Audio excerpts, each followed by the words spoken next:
Let Garmin Marine Support show you how to disassemble and reassemble your Force Pro trolling motor subassembly. The stow support, propeller, and skeg are to be removed and kept before your trolling motor is exchanged. The transducer is not to be removed from the trolling motor and is included with the new trolling motor being exchanged. All mounting hardware used to secure the subassembly of the trolling motor shaft to the mount, including bushings, pins, nuts, bolts, spacers, and washers, are not to be returned to Garmin. Garmin also recommends having at least 2 people during the removal and reinstallation of the subassembly. In addition, you will need a number 1 and number 2 Phillips head screwdriver, a 3mm hex bit, 2 4mm or 5/32 inch hex bits or wrenches, a wrench, and a torque wrench with a 14mm socket. When assembling the motor, you must use non-power tools to install all the parts, observing the torque specifications when provided. Using power tools to assemble the motor may damage the component and void the warranty. First, remove power from the trolling motor and disconnect the transducer cable from the back of the chart plotter.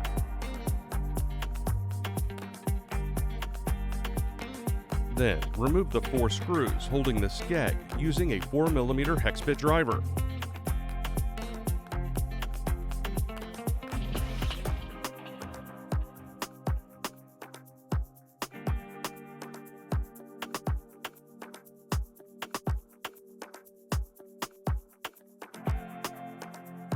Then, remove the skeg. Next, remove the propeller using a 14mm socket or wrench.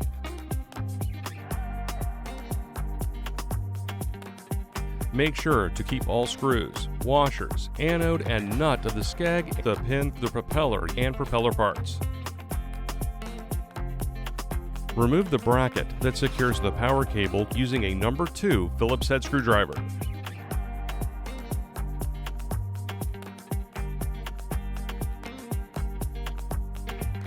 Remove the bracket that secures the power cable. Remove the 2 cable clips holding both power and transducer cables to the mount using a 3mm hex bit driver.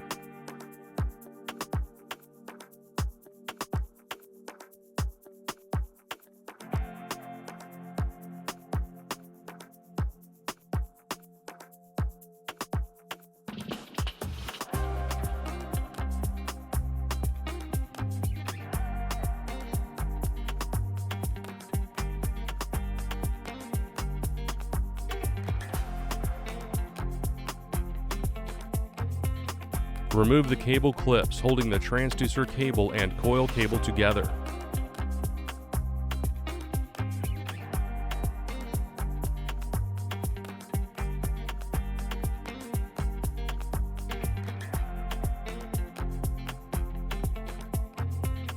Remove the power cable through the mounts channel, followed by the transducer.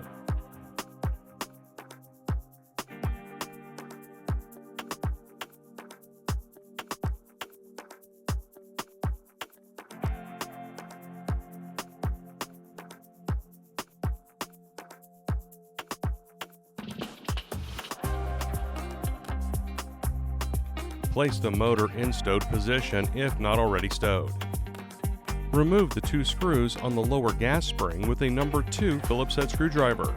Make sure to not lose these screws. They will need to be used again for reassembly.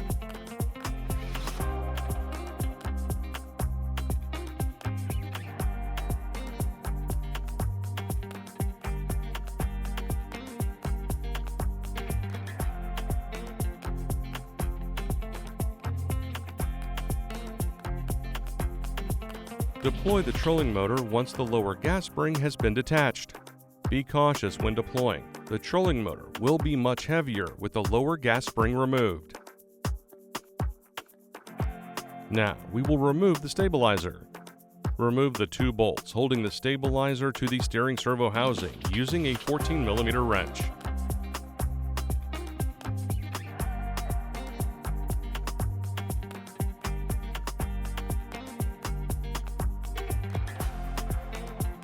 Remove the 9-pin data cable attached to the e-box.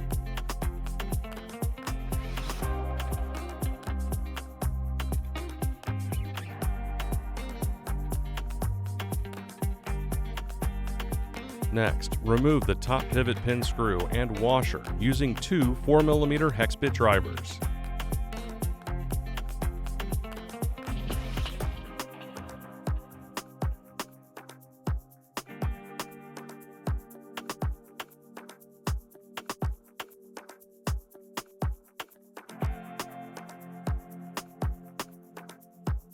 Remove the pivot pin. Be careful when removing the pin. The trolling motor will swing forward.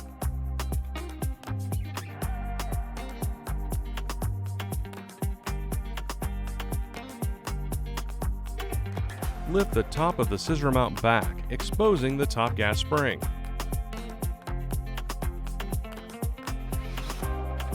Remove the two screws. Keep these screws once removed for reassembly.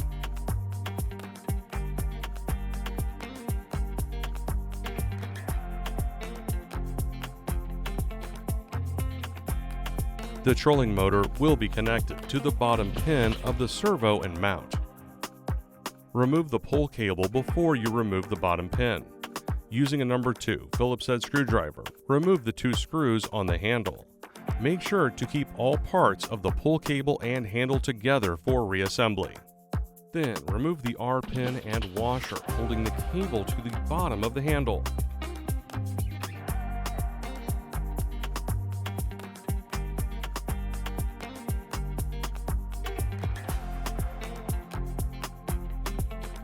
Remove the handle from the pull cable.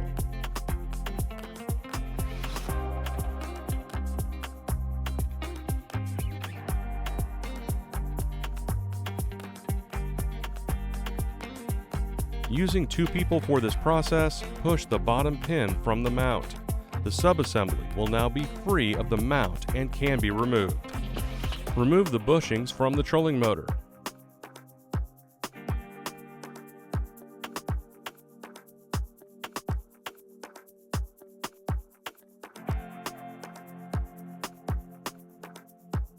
Now, push the new bushings into the new subassembly bushing holes.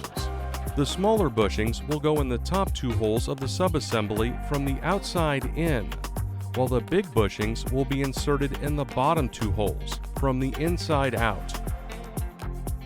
To install the subassembly, using two people, lift the assembly to the bottom portion of the mount, inserting the pin into the bottom hole location.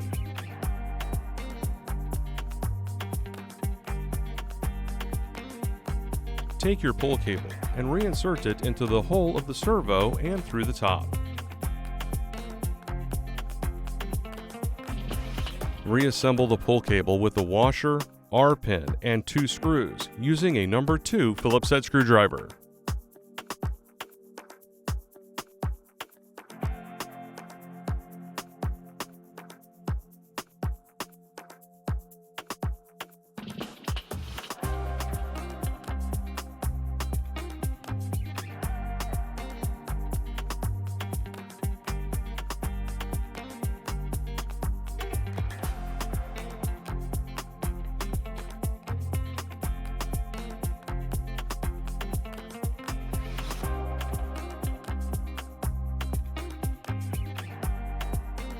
Now take the upper gas spring and place the rod in the corresponding hole and tighten both screws.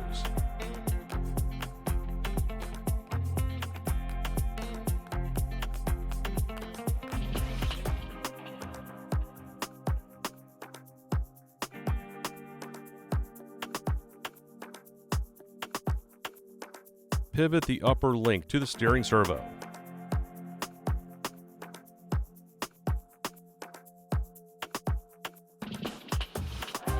Align the steering servo motor with the upper links. Push the pin through the holes on the upper link of the mount and the steering servo housing.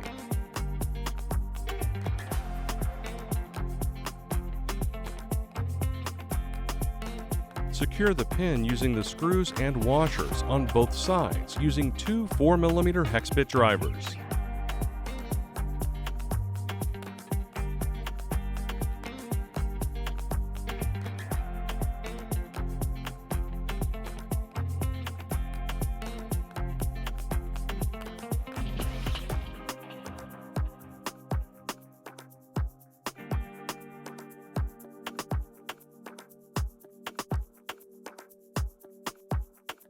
Carefully stow the trolling motor halfway using 2 people.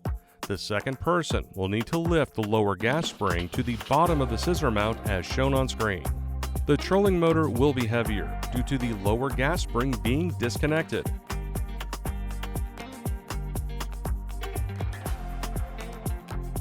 Take the lower gas spring and place the rod in the corresponding hole and tighten both screws.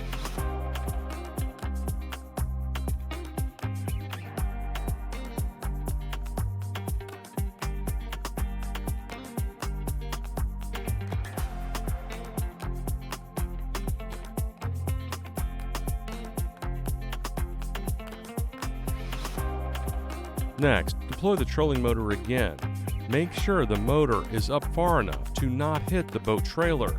This can be adjusted by the depth collar. Reconnect the 9-pin data cable to the e-box.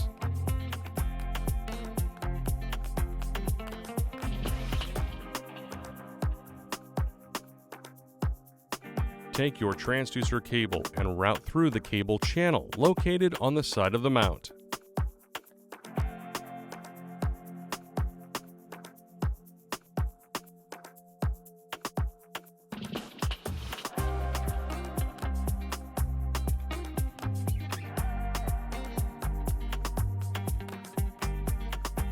Then follow with the power cable through the same channel. Make sure to route the transducer through the channel first. This will make for easier installation for both cables.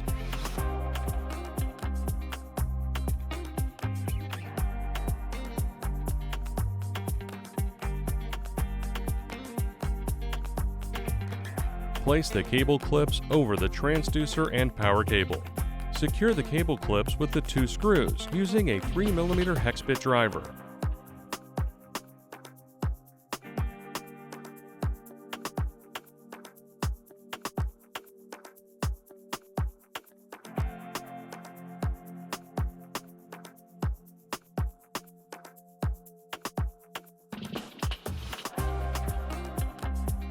Place the remaining cable clip in the slot on the side of the mount, securing the power and transducer cables using a number 2 Phillips head screwdriver.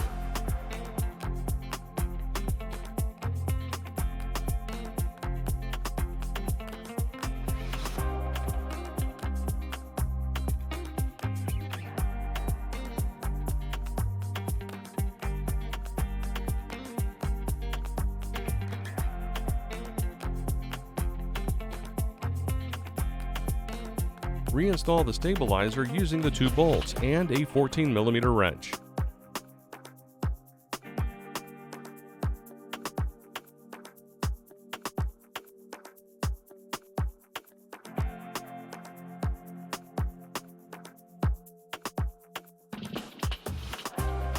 Then stow the trolling motor.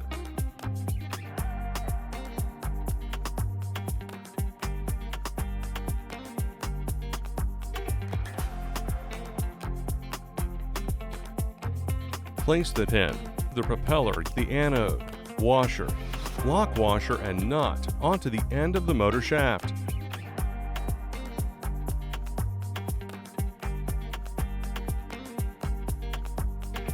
Using a 14mm socket, tighten the lock nut to 6 foot-pounds to secure the propeller.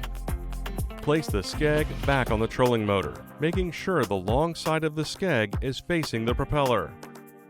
Secure the 4 screws holding the skeg using a 4mm hex bit driver.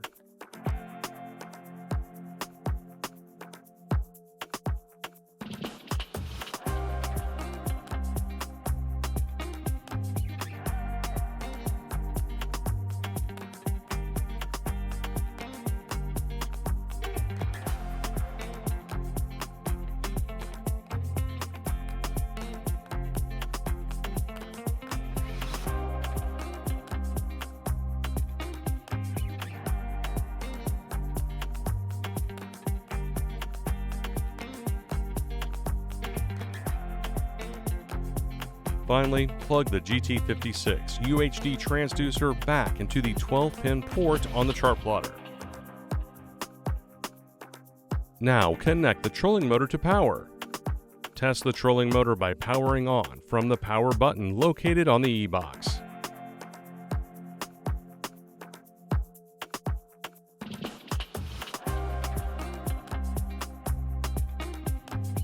And that's it. Thanks for watching. For more help, please subscribe to the Garmin Support YouTube channel and visit marinesupport.garmin.com.